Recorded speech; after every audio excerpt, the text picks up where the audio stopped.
Our next speaker is somebody from Harvard, Dr. Willie Soon, who we brought to Milwaukee to teach inner city school children about climate change.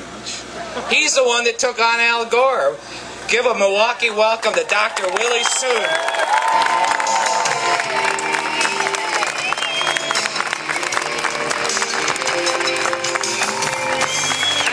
Excellent. Thank you, Mark. And good afternoon, Milwaukee. You think they can hear us all now? The whole of Milwaukee and Wisconsin? Yeah. Okay. My name is Willie Soon, and I'm indeed a scientist. And you know, as a scientist, we do have that very, very peculiar bad habit of really working extremely hard, long hours, you know, with little pay, just simply to find truth in any questions, and then we go around telling anyone the truth and nothing but the truth. So my subject today is really about that monster CO2, and we know that monster doesn't exist really, that claim to cause global warming and hell around the globe, and in fact around here in Wisconsin and Milwaukee itself.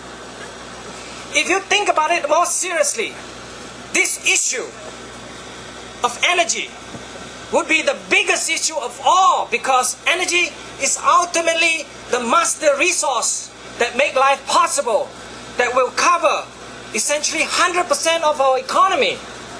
By comparison, healthcare only covers 17% of our economy. So let me start by telling you things that really scare me in terms of what I see in the last few years. In fact, it's even more scary than this CO2 monster question. Here is a quote from our House Speaker about a year ago that actually says this. Listen carefully. I believe in natural gas as a cheap and abundant alternative to fossil fuel. So I guess, knowing who you are, so I'm no longer scared, because, you know, we know what we're going to do to this kind of politician. Although I'm not trying to incite any violence, we just vote. Well, the business of trying to control carbon dioxide and putting a monetary values on carbon emission is extremely deadly and serious. This is the ultimate government tax. In fact, I would propose that if you want to tax carbon emission, we might as well have our government starting to tax our personal income at 100% of level. No more, no less. Then I like to see who will be smart enough to go to work the next day. Let me now come back to the point on what I have found in the CO2 monster as the so-called satanic gas for controlling our weather and climate. This is after 20 years of research. You can call me a very slow researcher, essentially 24/7, and I hope you can see I have not slept that many hours in between.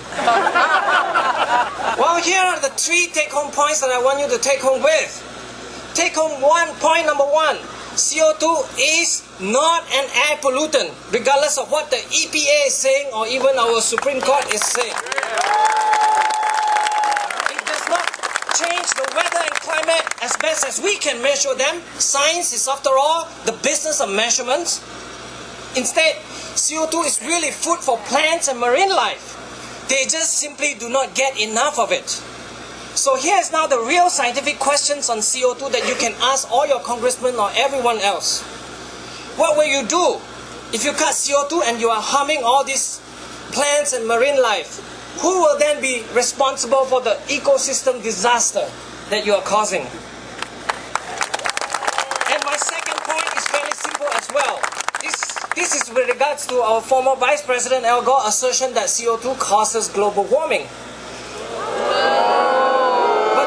Thing is, everywhere we look, it is the level of the atmospheric carbon dioxide appears to be only controlled by temperature and climate variables and other biology and chemical variables, not the other way around like they say CO2 causes global warming. So for Al Gore, it's really about lung cancer.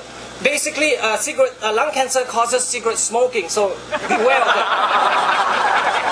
Finally, I do want to say that there is no magical CO2 knob in the climate system, like the thermostat in your room that allow you to adjust up or down. So whatever they say, when they try to propose 70% cut of CO2 emission in Wisconsin by 2050, it's a futile exercise, believe me. Let me now finish off by telling you one more story. Please allow me.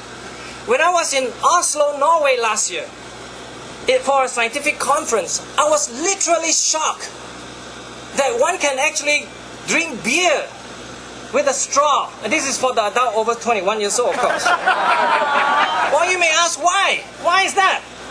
Well, the beer actually in a glass, small little glass, costs $15 because they tax their food and food and drinks at 30% level. So you can say that this is really a little side effect of over-taxation. And I'm really glad when I saw the situation. I say, thank God for America. Thank God that I live in America. And America is indeed the beautiful according to the Chinese character. And it is the greatest nation on earth. No questions about that. I'm now going to go home and tell my two young sons, Benjamin and Franklin, and perhaps their yet unborn children, that I have found 7,000, which is in the court, which is of course the original numbers for the folks that appear in the Boston Tea Party. 7,000 new friends of liberty and prosperity at Milwaukee, Wisconsin. This video presentation has been brought to you by BadgerBlogger.com.